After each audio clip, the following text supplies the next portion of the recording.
Okay guys, today we're going to do a quick tutorial on how to do a burst fade. This is going to look sick. So my client's not cutting the top, but we still try to style it at the end. If you see in the before and after, it looks really good. He looked really rough before. It was quite the transformation. Here we're starting our bald guideline, and notice how I'm doing it pretty sharp.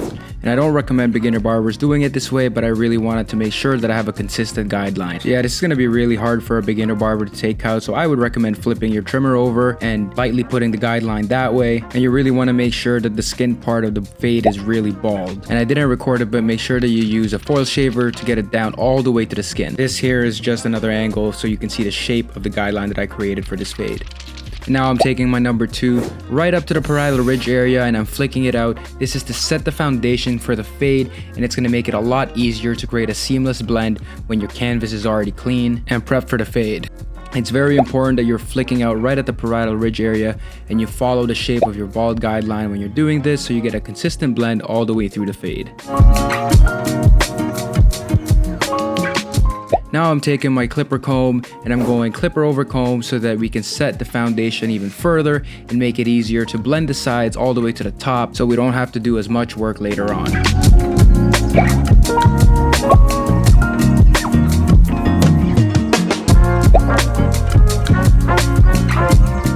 Now with our clipper open, we're setting about a 1/2 inch guideline up, and notice how I'm not trying to make a harsh line, I'm really flicking out.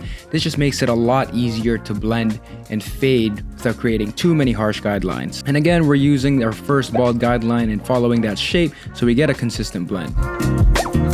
And now I close my clipper halfway and we're going just a little bit underneath where we had the clipper open, and we're just blending down, making sure that you're flicking out so that you don't create any harsh guidelines. This just makes life a whole lot easier. And once you're done that, close up your clipper and that line should go away. If it doesn't, you can go back over it with your trimmer and very lightly cleaning up that guideline. But this is a very important part of the fade. It's definitely the most important in my opinion. You don't want any harsh guidelines, especially when you're doing a bald fade.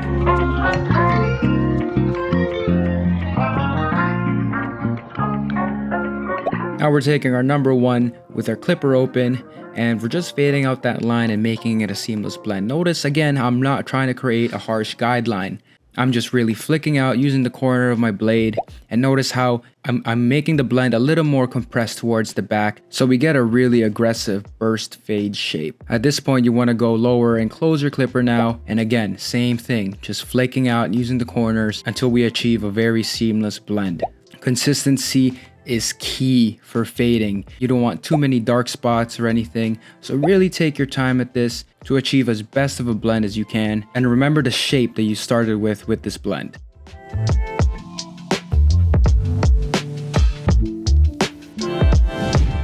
Now I got my half guard with my clipper open and we're just further blending that area to make sure that it's a nice smooth blend. Now to some barbers that might be okay leaving it and you could get away without your zero guard, but it is very important to have a zero guard in your arsenal, especially when you're doing bald fades. You also want to make sure that you're using a brush in your left hand and always cleaning up the canvas. You can use a brush or a comb, but you need a clean canvas for your work. At this point we've gone through all the guards that we want to use, and now we're just detailing the blend. It really takes practice to develop the barber's eye so that you know exactly where all the lines are, where the inconsistencies are, and it's up to you and your experience to decide what guard you want to use to detail a certain area of the blend.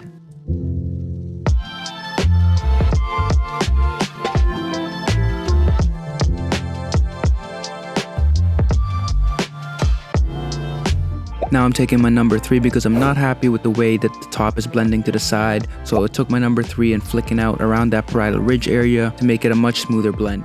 Now I'm taking my number 2 guard and I'm using just the corner of the blade just around the parietal ridge area so I can further detail the blend and make it a much smoother transition from the top to the bottom of the fade.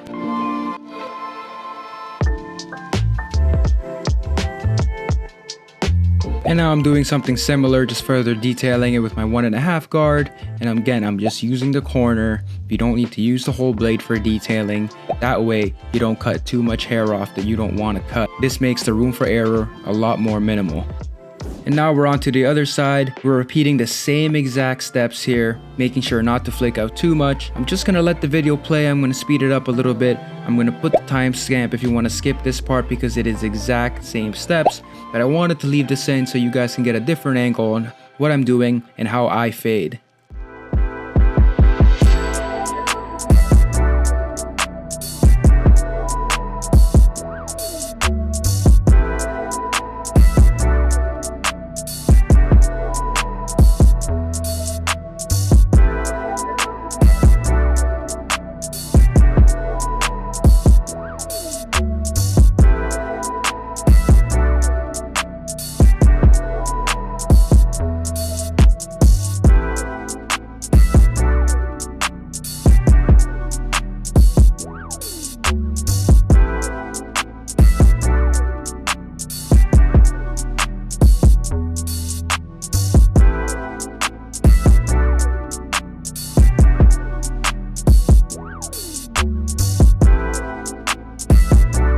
I don't think I showed this on the other side, but I did line up the other side. I wanted to do this because I wanted to get a rough look on how the fade would look, how the haircut would look with the lineup. After this, I'm gonna make sure that I triple check everything, make sure it's even on both sides, because the lineup is sometimes more important than the fade itself. This is what really puts the haircut together.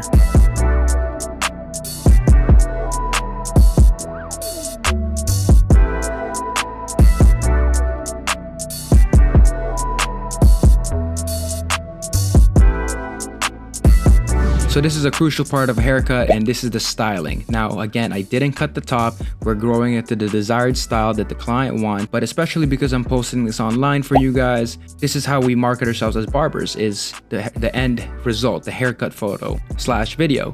Here I'm just taking some curl volumizing spray. It helps bring out the curls and waviness to his hair, add some texture, even though we didn't do anything to the top. And then I add some paste to give the hair more malleability, if that's even a word, just so I can move the hair around and it's gonna listen to me. It's gonna make the hair do what I want it to do. You can already tell how much texture is added just by doing that.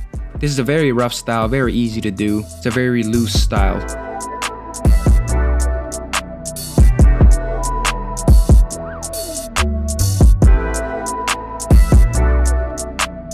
So this is the final result. I'm really happy. He's clearly really happy with the result. I think that this turned out really well, and it's gonna look even better once his hair grows in a little bit, especially in the back, to give him a nicer shape that kind of flares out for this style. And this is the other side. I really hope that you enjoyed this style of video, and I hope it's easy for you guys to follow, and I hope you learned something today. If you took any time to watch this video, thank you. I really do appreciate it. Hit the like button and subscribe.